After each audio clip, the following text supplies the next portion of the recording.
Kiwi ఫ్రూట్లో బోలెడన్ని vitamins, minerals, antioxidants, dietary fibre ఉంటుంది. స్పెషల్లీ వైటమిన్ సి పుష్కలంగా ఉంటుంది.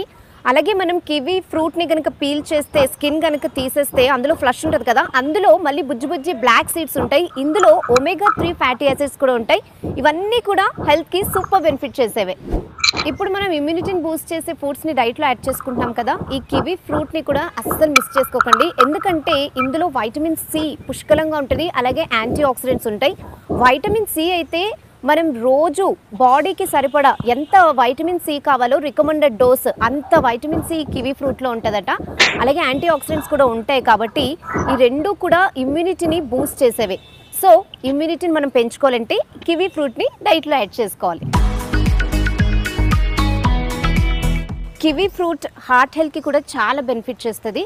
ఈ బ్లడ్ ప్రెషర్ని తగ్గించడంలో చాలా హెల్ప్ చేస్తుందట.